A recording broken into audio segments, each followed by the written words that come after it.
2000년부터 지난해까지 국가연구개발비로 무려 236조 원을 쓰고도 20년 이상 부품 소재 산업 육성한다고 수많은 보도 자료를 냈음에도 역대 우리 정부는 대체 무엇을 했는가? 제가 지난주 오프닝에서 한 말입니다. 관련 자료를 다시 한번 검토해봤습니다. 2017년 과학기술정보통신부가 만든 국가 R&D 사업 조사 보고서를 보니까 그 해답이 나오더군요. 한 해 20조 원에 달하는 국가 연구개발비를 쓰고 있지만 2017년의 경우 진행된 프로젝트가 무려 6만 개를 넘습니다. 무려 6만 개. 한 프로젝트당 평균 3억 2천만 원의 돈이 지급됐습니다. 3억 원 가지고 뭘 할 수 있겠습니까? 반도체, 디스플레이 소재 같은 핵심 분야였다면 선택과 집중을 해서 장기간 돈을 쏟아 부어야 했던 것 아닐까 생각이 듭니다. 특히 관행적인 부처 간 나눠먹기 예산 집행 때문에 이렇게 프로젝트를 세분화해서 집행했다면, 그리고 실제로 그런 증언을 제가 여러 차례 들어서 이런 말씀을 드리는 건데요. 정말 큰 문제입니다. 전형적인 관료주의입니다. 게다가 국가 연구 개발비에 대한 사후 평가도 제대로 되지 않고 있다는 것은 지난 10여 년 동안 국회에서도 언론에서도 여러 차례 지적한 바 있습니다.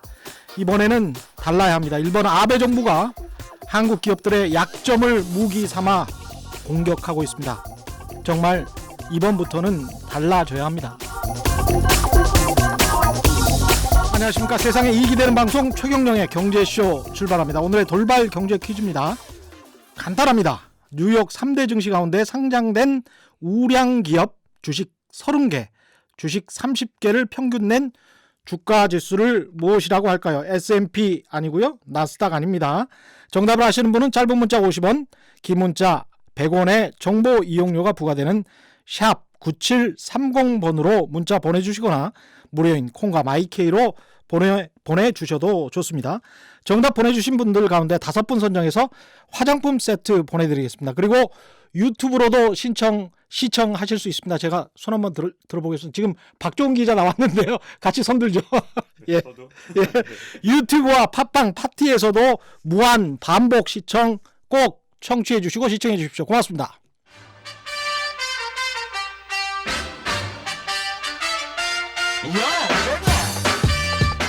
최경영이 원하는 건 오직 정의. 경제 정의를 향해 여러 걸음 깊이 들어갑니다. 최경영의 경제쇼. 네, 최경영의 경제쇼. 오늘은 손 흔드신 분 보셨죠? 특별한 초대석 시간을 마련했습니다. 유튜브로 보고 계신 분들은 정말 반가워하실 것 같습니다.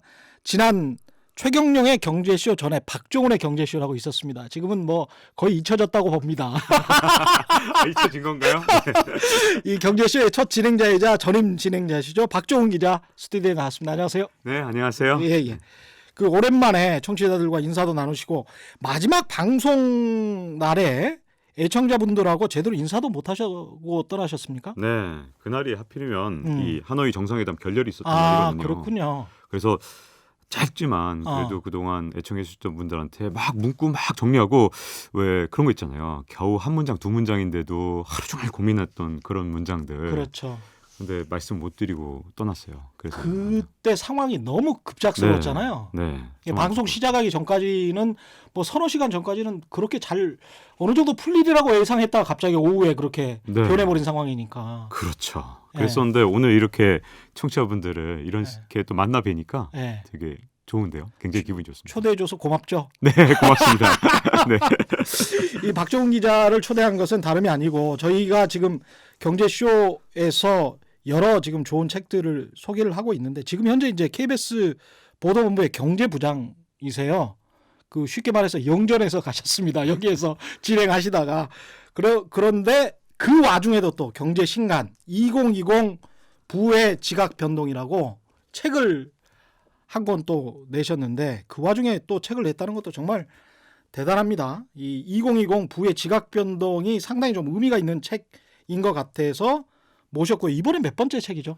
네, 이번에 6번째 책입니다. 단독으로 낸 거는요. 뭐 공전 이런 거 빼고. 예. 공저 빼고 6번째 책. 네, 네. 야, 저도 열심히 해야 되겠습니다. 저는 달랑 2권인데 열심히 해야 되겠네요. 6번째 책. 이 보통 책이 많이 팔립니까?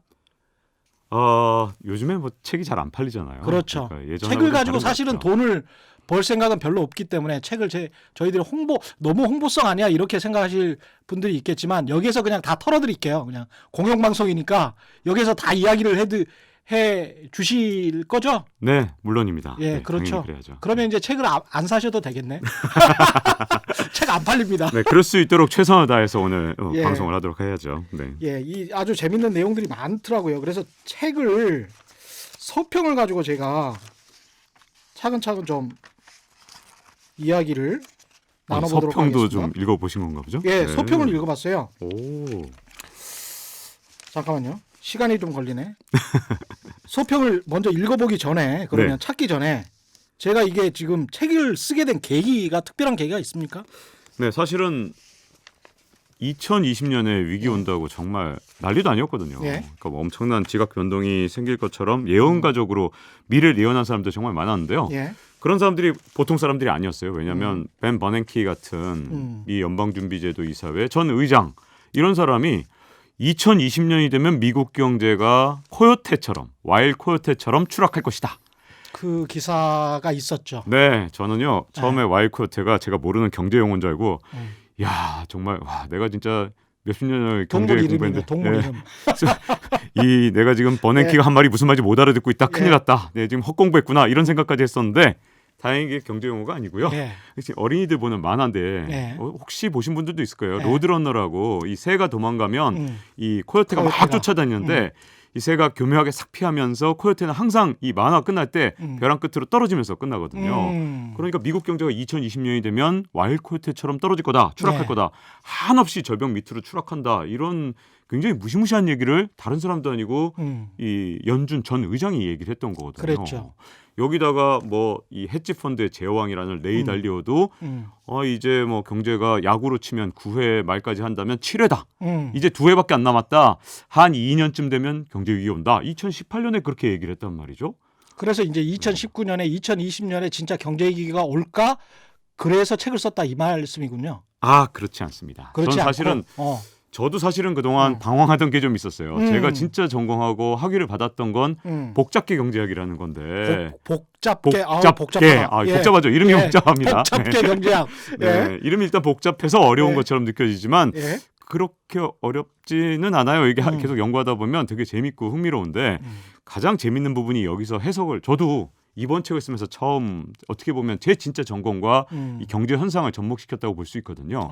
그런데 이렇게 유명한 사람들 있잖아요. 예. 버냉키든 레이 달리오든 뭐 지금 경제 위기라고 얘기한 사람 2020년 위기라고 얘기한 사람이 너무 많았고 경제학자들 한 60명 이렇게 서베이 여론조사를 해보면 3분의 2 이상이 2020년에 위기 온다. 뭐 이렇게 그 시점이 하는 데가 2017년이었던 18년 말에 18년 말에 18년 말에 그랬습니까? 정말 쏟아져 나왔고 저조차도 2018년 말에 저한테 묻는다면 2020년에 위기 올 것 같다 이렇게 말할 수 있었는데 자 그런데 여기에 복잡계가 왜 들어가냐면요 예. 이렇게 유명한 사람들이 위기가 온다 그러면 경제 주체들이 행동을 똑같이 할까요? 과거하고 똑같이?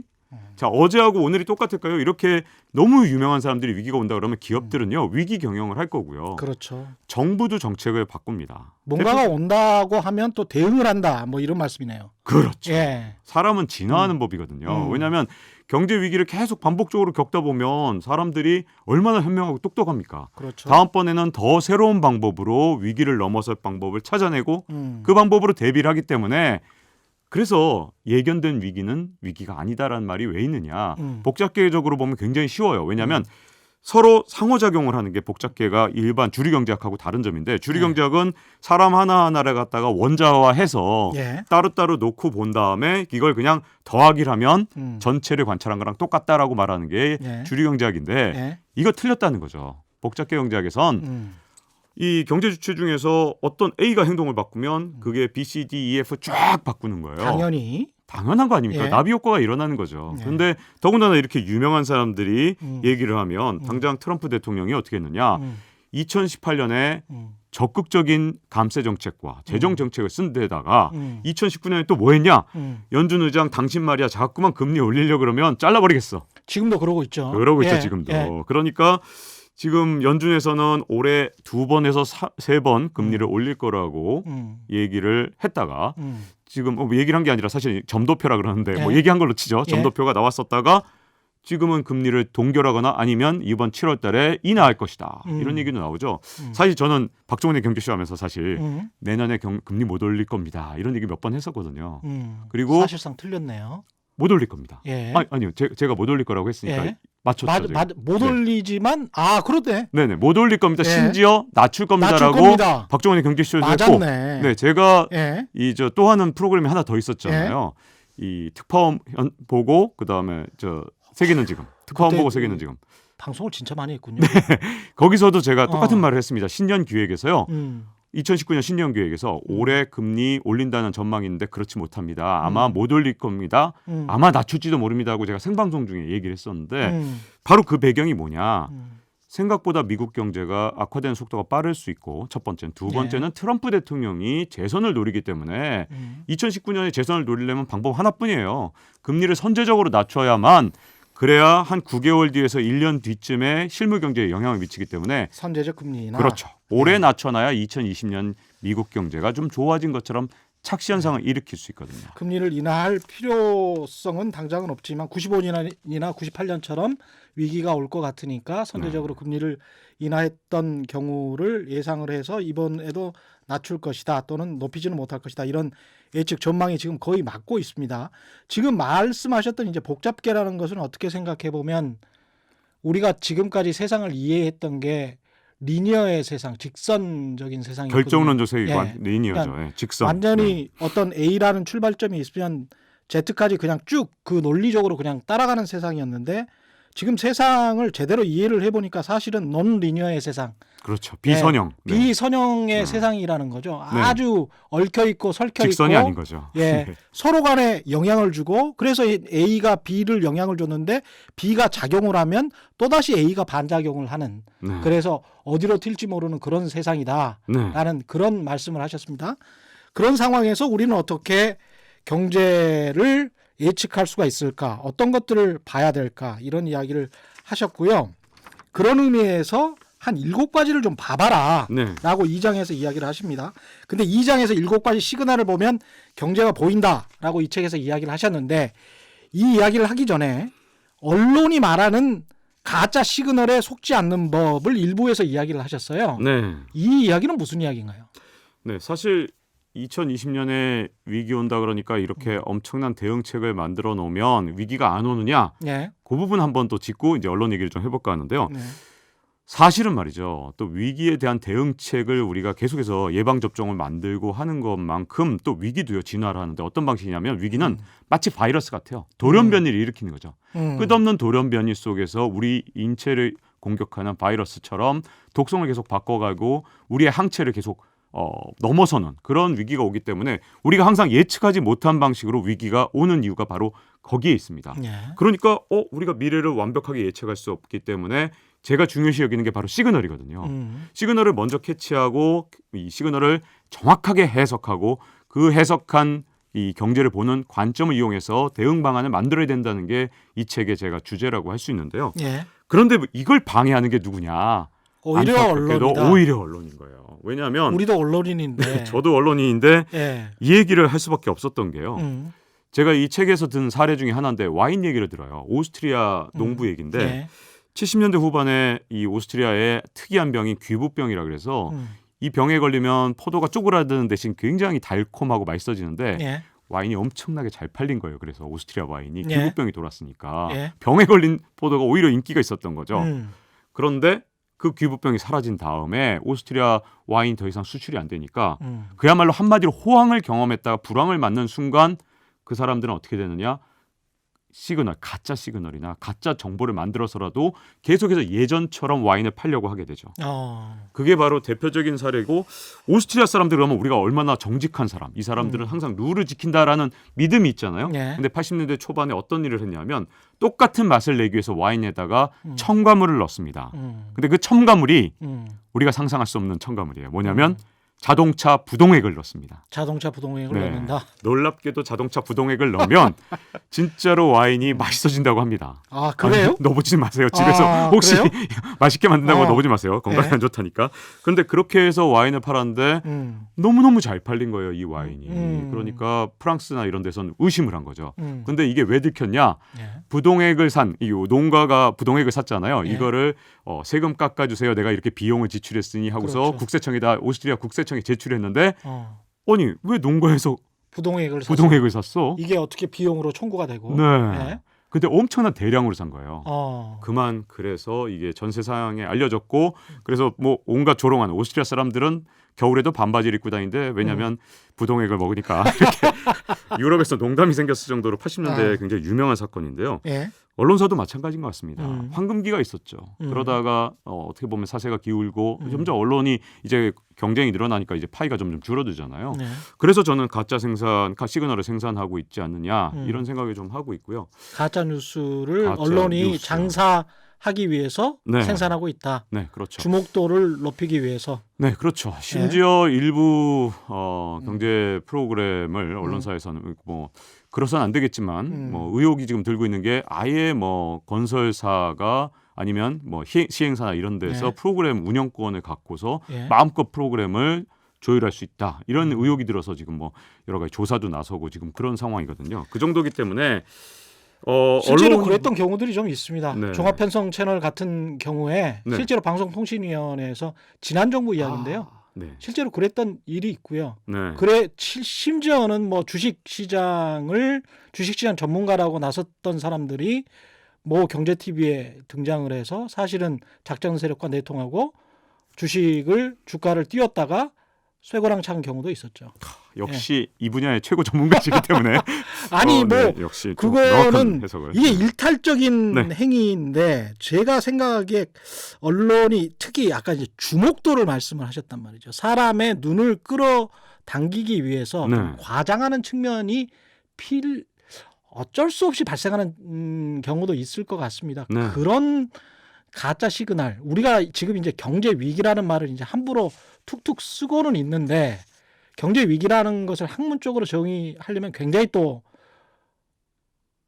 어렵지 않습니까? 그렇죠. 아주 좁죠. 경제 위기라는 개념 자체는 네. 이카노믹 크라이시스 하면 굉장히 이제 좁은 개념인데 우리 한국 언론에서는 굉장히 광범위하게 아무 때나 경제 위기라고 이야기를 하고 있고 그것도 일종의 이제 사람들의 눈을 사로잡기 위한 선정성 주목도에 의한 것이 아닌가 그런 생각도 좀 드네요. 예. 그러니까 뭐 예를 들어서 올 상반기 같은 경우는 화폐 개혁을 한다. 뭐 예. 리디노미네이션을 해서 그렇죠. 그런 이야기 많이 역할을 했죠. 바꾼다. 예. 이렇기 때문에 부동산을 사둬야 된다. 뭐 이런 식의 사실상 이거는 거의 가짜 뉴스 수준이라고 저는 보는데 그렇죠. 그런 것들이 예.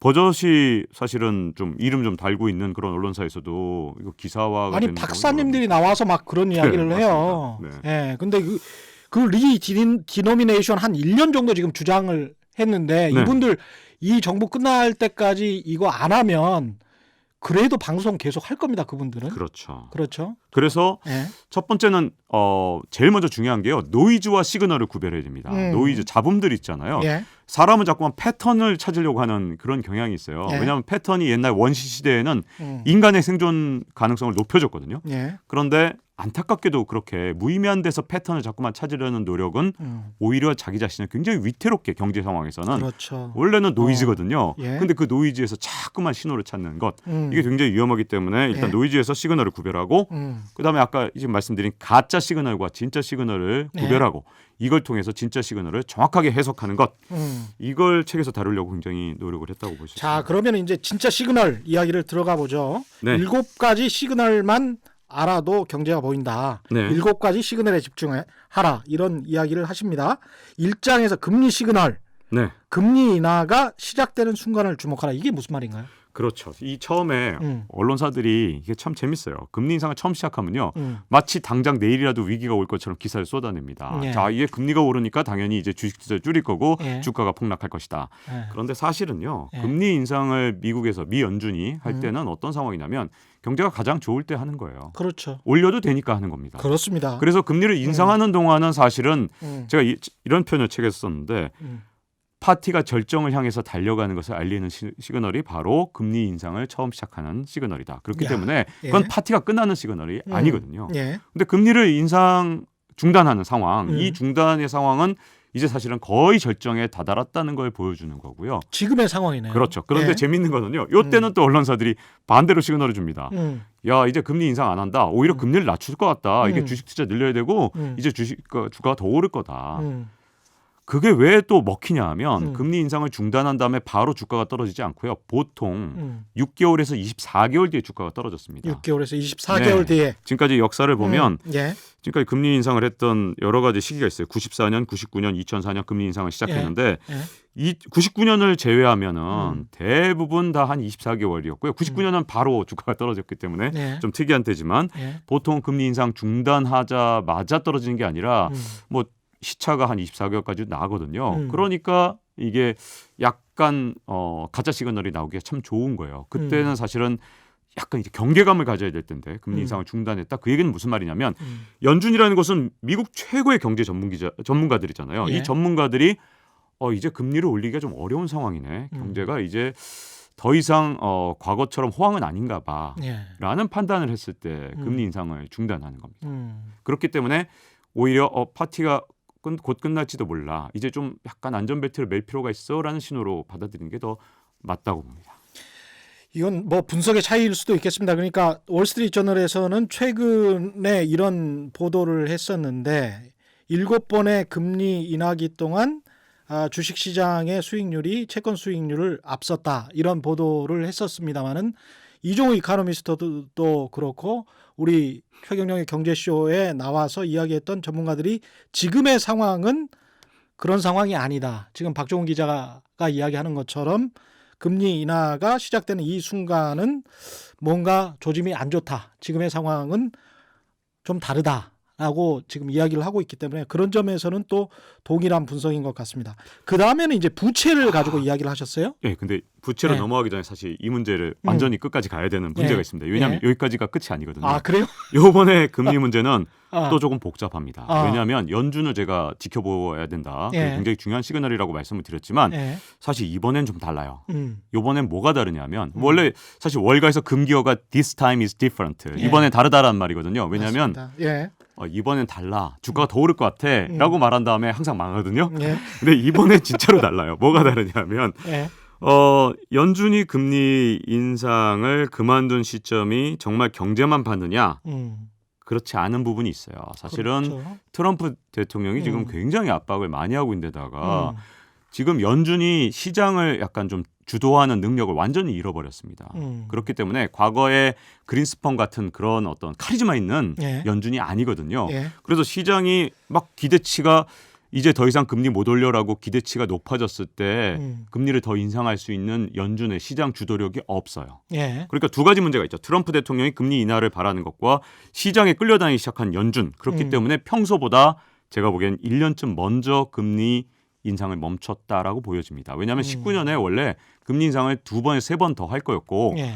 그러니까 버냉키나 아니면 아까 레이 달리오가 이거 20년에 위기 오겠는데라고 한 거예요. 예. 그런데 최근에 레이 달리오가 위기 올 확률을 20년의 위기 올 확률을 갑자기 100%에 가깝게 보다가 슬쩍 조심스럽게 30%로 낮췄습니다. 금리 인하한다니까. 네, 왜냐하면 네. 금리가 자기 생각과 달리 지금 인상 속도가 늦춰지거나 아니면 뭐 지금 네. 동결 또는 심지어 7월에 인하한다는 얘기까지 네. 나오니까 그렇게 된 건데 그렇기 때문에 사실은 아까 제가 미 연준을 미국 최고의 경제 전문가들이 보는 미국의 경제 상황이라고 제가 말씀드렸잖아요. 그렇죠. 예. 그런데 시장의 집단 지성이 보는 금리는 뭐냐면 장단기 금리 차라고 봐야 됩니다. 예. 그래서 장기와 단기 금리 차. 워낙 뭐 경제 전문 기자시니까 예. 아시겠지만 예. 장기 금리가 당연히 단기 금리보다 금리가 높아야 정상인데 그렇죠. 예. 이상하게 경제가 절정에 올랐을 때는 이 장단기 금리가 역전되는 현상이 일어나지 않습니까? 그런데 이것도 또 재밌어요. 그 역전되는 순간은 언제냐? 음. 항상 호황이 최고치로 다다랐을 때 그렇게 역전이 되기 때문에 그때가 주가가 하락하는 때가 아니에요. 근데 예. 재밌는 건 예. 처음에 장단기 금리차가 역전됐을 때 대서특필을 하고 언론사들은 그때는 장단기 금리차에 굉장히 관심을 갖다가 예. 정작 역전된 다음에 그리고 나서는 관심을 끊어버려요. 예. 예를 들어서 역전된 시점이 올해 상반기 정도로 볼 수 있거든요. 중요한 이야기입니다. 그리고 네. 나서는 관심을 끌어버려요. 그렇죠. 예, 근데 장단기 금리차도 되게 좀 흥미로운 게 예. 항상 6개월에서 24개월 뒤에 경제가 안 좋아졌지 장단기 금리차가 역전될 때는 항상 주가나 부동산 가격이 최고의 호황을 가리킬 때 그때 역전이 됐었거든요. 그러니까 이번엔 다르다. This time is different가 매번 나왔던 이유가 아니 이번엔 역전됐는데 이렇게 경제가 좋아. 예. 이번엔 다르다니까. 이렇게 월가나 아니면 이 경제 전문 기자들이 착각할 수 있는 거죠. 지금 저 하실 말씀이 많은 건지 아니면은 책을 중간 정도만 소개하고 그냥 끝내버리는 속셈인 건지 그게 제가 궁금한데 아니, 이걸 완전 지금 계속 이야기를 해야 돼요. 네, 그리고 사실은 그렇군요. 네. 저 트럼프 대통령 같은 경우는 야 내리려면 한 1%팍 내려라. 네. 무식한 이야기를 한단 말이죠. 네. 그런데 이제 거기에 관해서 제롬 파월 같은 경우는 그거는 말도 안 되는 주장이고 지금 그렇죠. 이제 오늘 이 방송 중입니다만은 수요일 목요일 날에 지금 국회에서 지금 증언할 예정이지 네, 않습니까? 오늘 진짜 금융계 시각이 예. 전부 다 파월의 발언이 어떻게 나올지 그렇죠. 굉장히 궁금해하고 예. 있죠. 근데 이제 국회 쪽에서도 공화당의 상원 의원들도 제롬 파월이 중립성을 잘 지켜나가고 있다고 지금 상당히 좀 부추기고 잘해 지금 저 중립성 계속 지켜나가야 돼 그러면서 이제 트럼프와 어느 정도 거리두기를 하고 있기 때문에 어떤 상황이 벌어질지는 모르겠습니다. 또 수요일 목요일 날 네. 증언을 좀 봐야 될 것 같은 상황이고요. 부채 이야기를 좀 해보죠. 저는 이게 중국 부채도 그렇고 우리나라 부채도 그렇고 부채 걱정하는 사람들 굉장히 많습니다. 네. 근데 규모보다는 속도가 중요하다. 이 이야기는 어떤 이야기인가요? 네. 이 부채 얘기는 짧게 네. 좀 간략하게 말씀드릴까 예. 하는데요. 이 부채 관련해서 큰 오판이 하나 있습니다. 항상 보면 봐라 부채 아무리 늘어나도 상관없어 일본을 봐 그러면서 현대통화이론도 나오잖아요.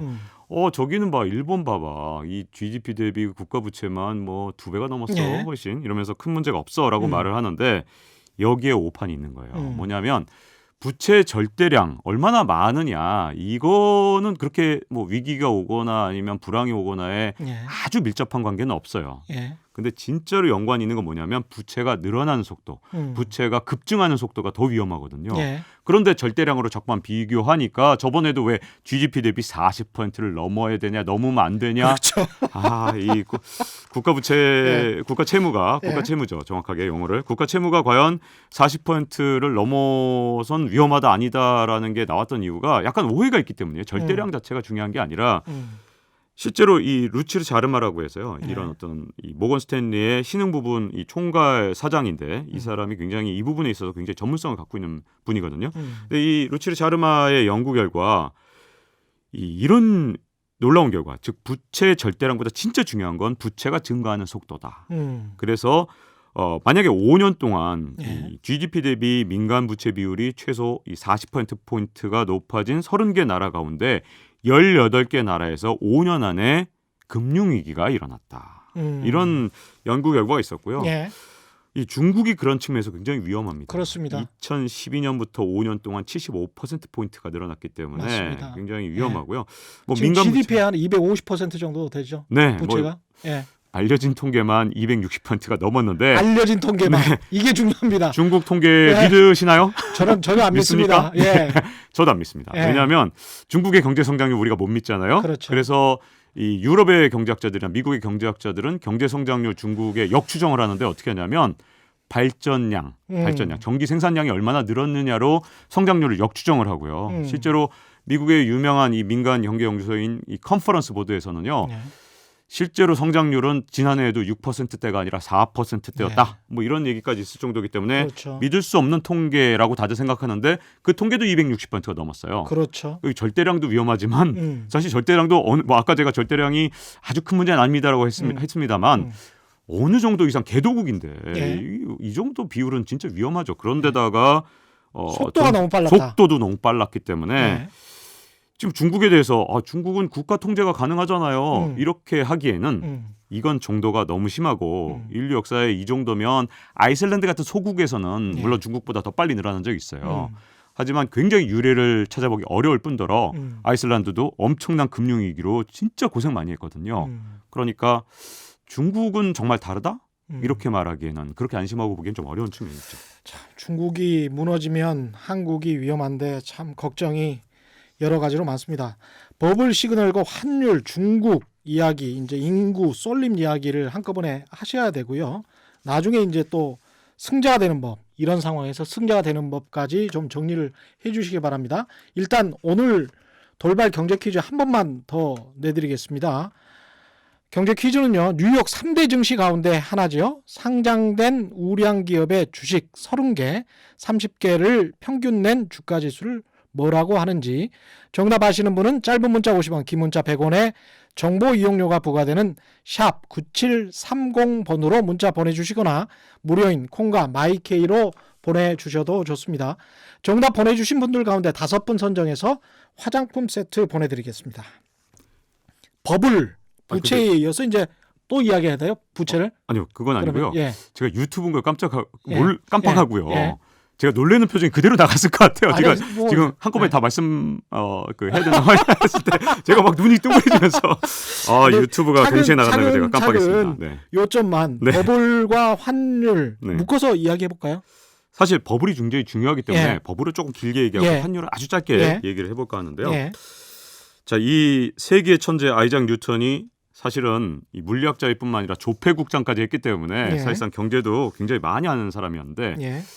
이제는 꽤 많이 알려졌죠. 남해 회사라는 회사, 사우스시라는 회사에 투자했다가 이 자기 재산이 10분의 1 토막이 났던 적이 있거든요. 예. 제가 그 당시 금값하고 제가 정말 직접 계산해봤습니다. 아, 그래요? 금값하고 비교해서 뉴턴이 어느 정도 돈을 잃었을까? 예. 20억 원 정도 잃었겠더라고요. 만약에 금값하고 그냥 20억 한다면. 네네. 지금 돈으로. 뭐 엉터리 계산이지만 예. 금값만 있는 건 아니니까요. 예. 근데 지금 돈으로 20억 원 정도는 최소한 잃었겠다. 이런 생각이 좀 드는데요. 그때 남겼던 말이 천체의 움직임은 한 채의 오차도 없이 예측할 수 있지만 인간의 광기는 예측할 수 없다. 광기.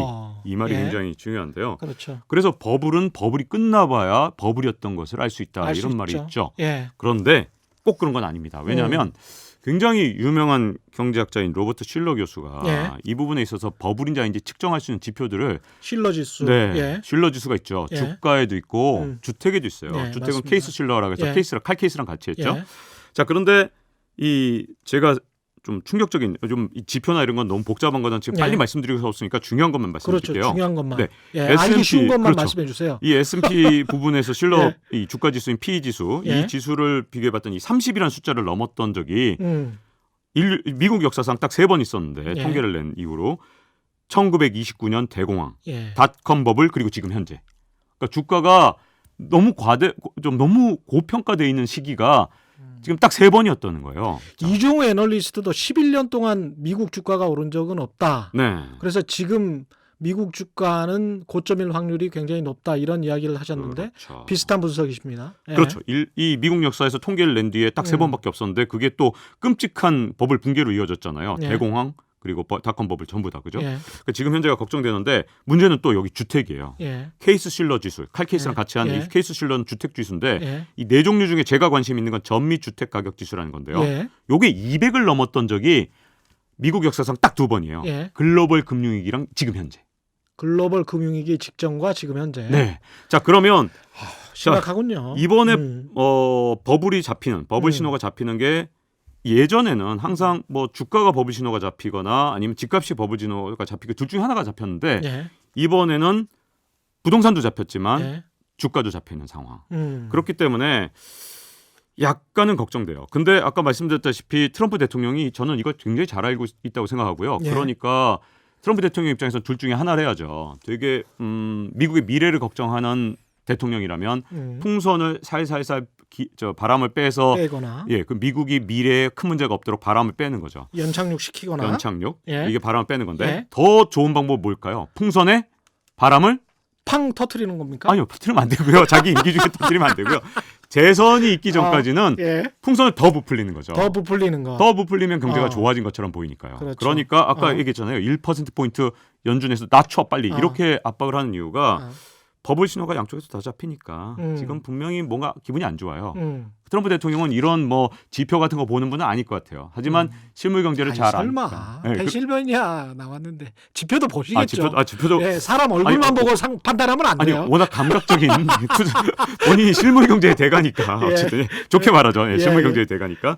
그러니까 더 좋은 방법. 내가 재선할 때까지 풍선을 부풀리는 방법을 쓸 수도 있고 예. 그렇기 때문에 사실은 버블이 끝나기 전까지는 정확하게 알 수 없고요.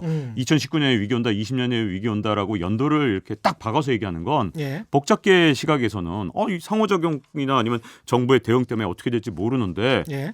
어떻게 그렇게 화가 날 수 있느냐 이렇게 복잡계 시각에서는 볼 수 있는 거죠. 그렇군요. 이 환율 이야기는 조금 그 나중에 하도록 하고요. 아니 네네. 사실은 좀 스킵을 해야 되겠습니다. 환율은. 그런가요? 네. 예. 중국과 인구 쏠림 시그널은 이제 한국 사회에 관한 것이기 때문에 네. 이건 아무래도 빈부격차, 자산격차 이런 이야기입니까? 네, 그렇죠. 예. 중국하고 인구하고 쏠림 시그널을 같이 한번 이야기를 좀 어휴, 해보시죠. 갑자기 이걸 다 예. 같이 예. 넘어가야 되나요? 예. 일단 환율 중국 다 뛰는군요. 예. 중국은 그냥 아주 가볍게만 예. 아주 그냥 핵심만 말씀드리면 예. 3마리의 회색 코뿔소가 있다. 이 음. 코뿔소가 뭐냐면요. 회색 코뿔소는 블랙스완, 검은 백조는 우리가 뜻밖의 위기, 예상치 못한 위기라면 예. 회색 코뿔소는 반대입니다. 음. 이 초원에서 이 아프리카 초원에서 회색 코뿔소 잘 보여요. 예. 집채만한 이 코뿔소가 보이는데 지축을 흔들리면서 나한테 다가오지만 이 코뿔소를 피할 수 없는 것, 뻔히 보면서 위기를 피할 수 없는 것, 이걸 바로 회색 코뿔소라고 하는데 저는 이 세 개를 부채 문제 그리고 부동산 버블 문제, 좀비 기업 문제로 이 세 가지를 정리했고요. 예. 굉장히 심각하죠. 이 부분은 이렇게 간단하게 말씀드리고 예. 인구 문제도 굉장히 중요합니다. 2018년부터 인구 절벽 분명히 맞고요. 자, 여기 넘어가서 환율도 굉장히 중요하죠. 환율 같은 경우에 간단하게 아주 짧게만 말씀드리면 그 나라의 환율이 고평가되어 있는 거 굉장히 위험한데 그 예. 고평가되어 있는 걸 어떻게 알 수 있느냐? 음. 책에는 굉장히 복잡한 거 다 해놓고 뭐 이것저것 다 설명해 놨지만 예. 간단하게 그 나라 환율이 고평가되어있는지 아닌지 알 수 있는 방법. 예. 그 나라 국민이 해외로 나가서 막 물건을 사재기해요. 자기 나라에서 사는 것보다 이게 훨씬 싼 거예요. 그러네요. 명품 그것만 막 사들여요. 보면은, 예. 그럼 그 나라 환율이 그 나라 통화가 고평가되어 있는 거예요. 예. 지금 어느 나라가 그렇게 합니까? 어느 나라 사람들이?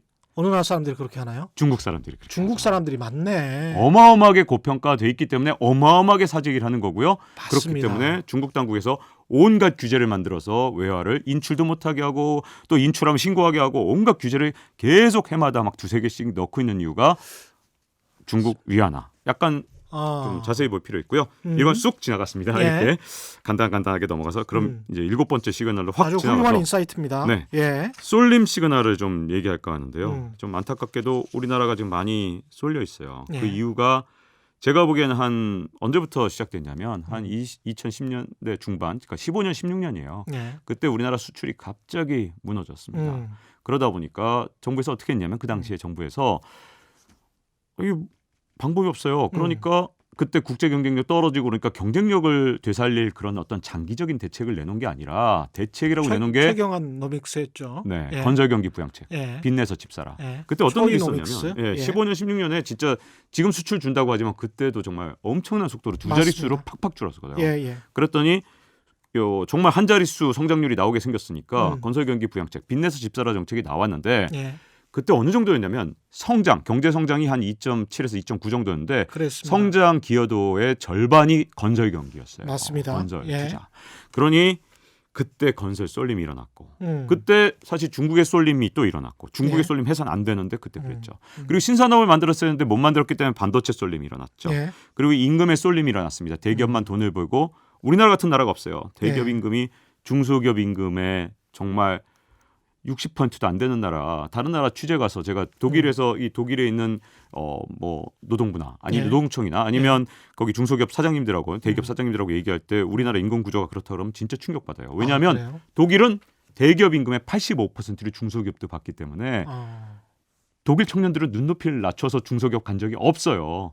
가끔 그런 얘기 나오잖아요. 예. 눈높이를 낮춰서 독일처럼 좀 중소기업도 가라. 왜 우리나라 청년들은 독일 청년들을 이렇게 닮지 못하냐?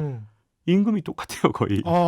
자, 그런 쏠림들이 계속 일어났고 예. 가장 위험한 쏠림 중에 하나가 부동산 쏠림이죠. 부동산 쏠림. 네. 예. 세상의 가구 순자산의 80% 이상을 부동산에 올인하는 아마 몇 안 되는 나라일 겁니다. 전 세계 유례가 없죠. 네. 예. 거기다가 우리나라의 또 특이한 점이요. 연령이 높아질수록 예. 가구주의 연령이 높을수록 부동산 쏠림이 더 높아져서 맞습니다. 65세가 넘으면 90% 정도 됩니다. 부동산만 가지고 있는 거예요? 네, 예. 부동산만 있는 거죠. 예. 전 세계 대부분 나라는요 예. 반대로입니다. 예, 그렇죠. 젊었을 땐 부동산 비중이 좀 되다가 40대 때, 음.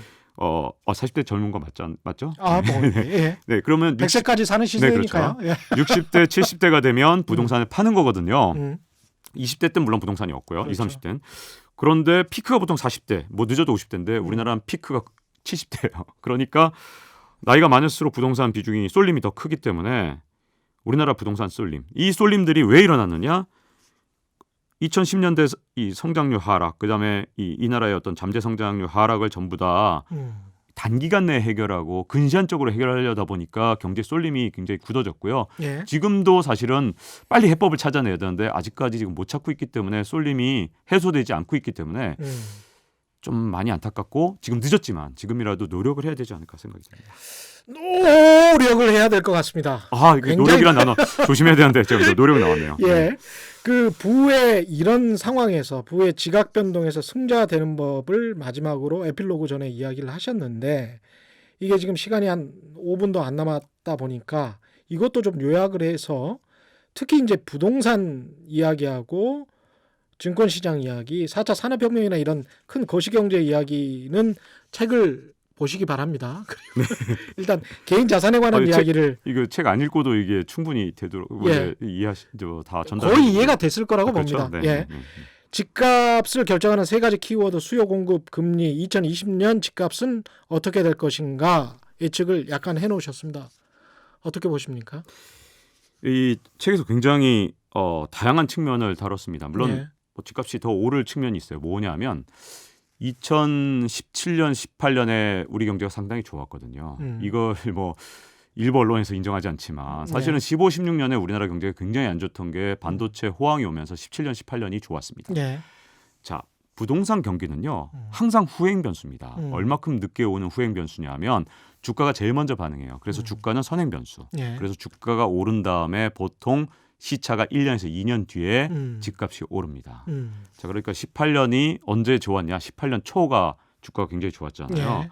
그 여력이 20년까지 가는 게 맞습니다. 왜냐하면 사실 집값을 결정하는데 가장 중요한 것 중에 하나가 사람들이 돈을 많이 벌면 집값이 예. 오릅니다. 그거는 그렇죠. 뭐 당연하죠. 예. 근데 15, 16년에 비관적이었던 거 우리나라가 경쟁력을 잃었고 정말 다시는 우리가 수출 경쟁력이 17년, 18년 같은 호황이 올 거라고 생각을 못했기 때문에 저도 사실은 생각을 못했어요. 정말 의외의 반도체 슈퍼 사이클이 왔거든요. 예. 그런 측면에서 아직 좀 여력이 좀 남았어요. 그런데 금리도 좀 엄청 대폭 낮추니까 여력이 남았지만 예. 문제점은 주택 공급량이 19년, 20년, 21년에 굉장히 많습니다. 아마 이렇게 많았던 적은 노태우 대통령이 200만 호 건설 이후로 굉장히 드문 주로 일인 것 서울 같아요. 이야기하시는 거죠? 서울뿐만 아니라 전국이 그렇죠. 전국이.